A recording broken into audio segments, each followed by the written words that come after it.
Hey, how's it going, everyone? So today we are doing an update on my portfolio. We got some really great news from two different holdings that we have with dividend increases, and both of them are in the double digits, which always is a great thing to hear.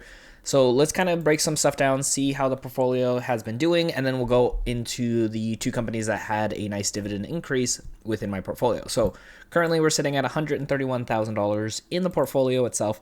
You can see in our all-time, we're actually up almost $8,500. And if we actually kind of break this down a little bit, we can see in the year, we're still down because we're still having a lot of that 2022 performance, which is totally fine. We're investing long-term. So you can see here, year to date, we're doing really, really nicely since the beginning of the year. In this last quarter, we're still up about $10,800. In the month, we're almost up $5,000. And then if we go to the week, it's kind of been a little bit of a slower week, kind of been trading flat. And then in the last day, we have gone down about almost $900. Now, earnings are coming out, so some companies are seeing some increases, and a lot of companies I kind of have been seeing have obviously been going down. So we can take a look at these companies and see which ones are doing well. Let's actually go back over to the month here because it's been a little time since I've done my last video. So we'll kind of break some of this down. You can see some of the different companies that we'll be having in some of these slices. We got like growth, tech, retail, finance. You can see here we have like industries didn't do very well over the last month, and same thing with the real estate, which we only have Airbnb in here now. So this is definitely taken a little bit of a hit.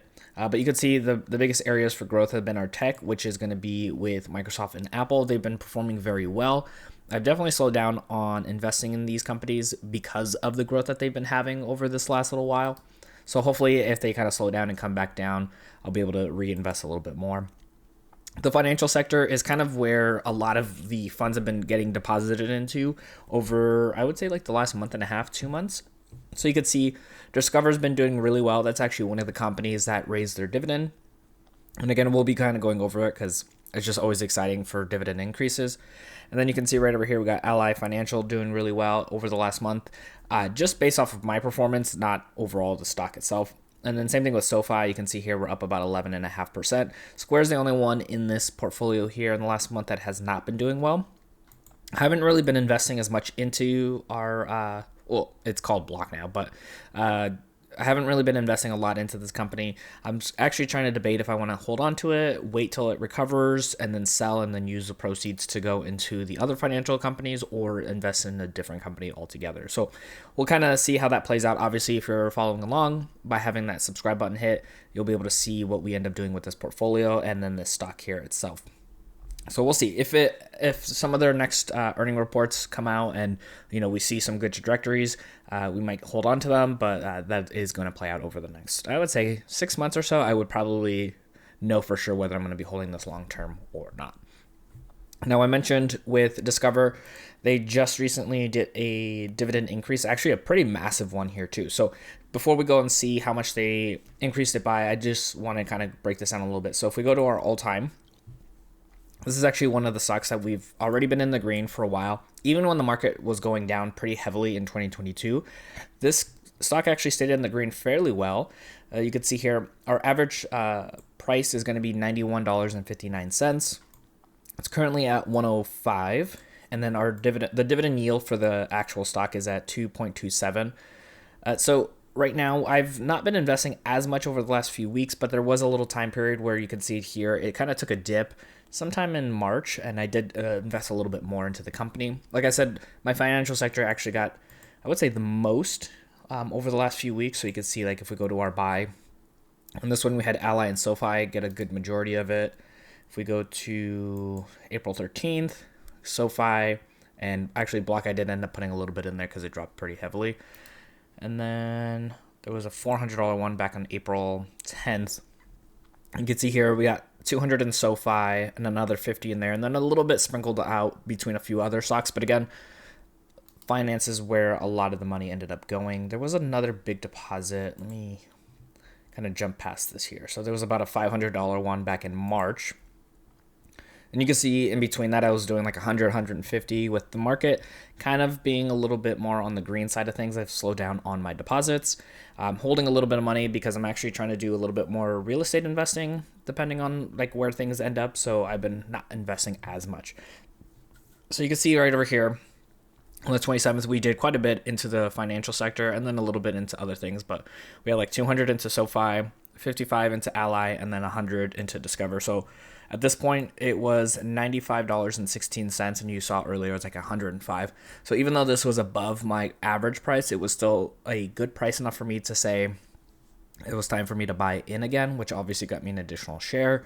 And because it is fractional shares, I'm able to get it in, even a little bit over one entire share, which is always a really, really nice thing. That's why I like M1 Finance, which, by the way, if you want to check them out, I'll always have a link for them in the show notes down below. It does help support out the channel. A lot of times they give you a nice sign-up bonus for using my link. So make sure you check them out, plus any other resources we utilize here today as well, or just any other resources I personally like to utilize when it comes to my investing. Now, I haven't actually gone over there, so let me actually go into the news here with Discover. So you can see right over here, Discover actually bumped up their percentage by 17%. This is a massive dividend increase. Well, it's like 16.7, so they just rounded up there. But they went from 60 cents a share up to 70 cents a share. Now, this is really, really nice, because this is going to be something where just from the stocks, just from the amount that I'm already holding, I'm going to get an increase without having to buy more into the stock. And this is what dividend increases is so cool, or why it's so cool, because of that. Now, if we actually go back here, I want to show you. We're going to go into our finances. I just like doing this because this is honestly what I actually already kind of plugged in the numbers a little bit there. So you can see 5209. We're just going to do 5209. So you can see here, so if we did the original 60 cents was going to be getting paid out $31.25. And then let me bring up another calculator here. Oop, that was a little off screen, sorry. $31.25. And that was for the original amount of dividends if they didn't do an increase. And then with this new increase, so we're getting 70 cents now. So you can see here, next quarter, we're going to be getting $36.46 instead of that 31. So if we actually minus this out here. So we're getting an extra $5.21 every quarter, which obviously in a full year, that's an extra $20. Now, $20 is not a lot of money. $5 every quarter is not a lot of money. And I get that. But the whole premise is that if I'm building up a portfolio long term and down the road, they might not be able to increase 17% in the year, but like maybe they can do 8% or even 5% or a decent amount that's kind of keeping up with inflation, if not surpassing it. And having those increases have huge impact. So sure, it's only $20 now, but if 5 years from now we end up having 520 shares, that's going to make a bigger difference for us in the long term. And that's going to be the same thing with any other stocks that we hold in the portfolio. The larger the shares that we have, and then as they continue to do those dividend increases, our yield on cost is obviously going to improve dramatically for us, because if I'm not adding current shares right now, I'm just getting paid more money for having the shares that I already own. So that's, to me, a beautiful thing. So that's really great. And then you can also see here too, they did approve a $2.7 billion share buyback program, which obviously also helps us as shareholders. So that's going to be something that is going to be able to help us just essentially have more ownership of the company as they are lowering the amount of shares that are outstanding, which is always a great thing. Now, I'm actually using Seeking Alpha for this information. I'll have them link again also in the show notes down below too as a resource if you want to check them out. It supports out the channel too. But I love getting the news from Seeking Alpha. I have my portfolio set up here so I can actually kind of go through, see how everything's doing in one full glance, have all the news articles down here as well too, which is honestly my favorite thing. This is all just curated for the stocks that I have in my M1 Finance portfolio. And then I actually have other portfolios here. They're kind of cut off on the side, but if I click on those will show just the news articles from that portfolio as well too. So really cool website. Definitely recommend it as well. Now let's go back here and kind of keep jumping back here. So we talked about a little bit of the financial sector getting a lot.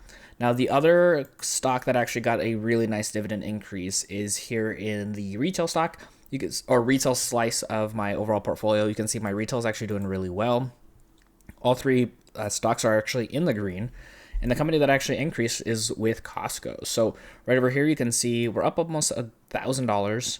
And you can see we have about 14.87 shares. Obviously, with a high price tag like this, that doesn't equate to a lot of overall shares, but we do have over $6,600 as of cost basis into Costco, which is pretty healthy for the size of our portfolio.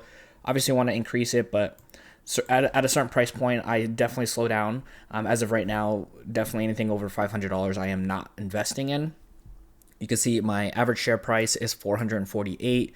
I've kind of been doing it where if it drops anywhere under, I think it's like 470, 475, I've been buying a little bit more into, but trying to avoid anything above that price point.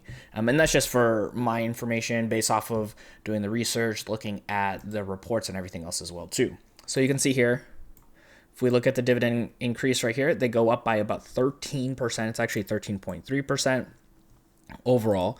So prior to that, we were actually getting paid 90 cents a share, and now we're getting paid 102 cents per share. So that's a really nice dividend increase.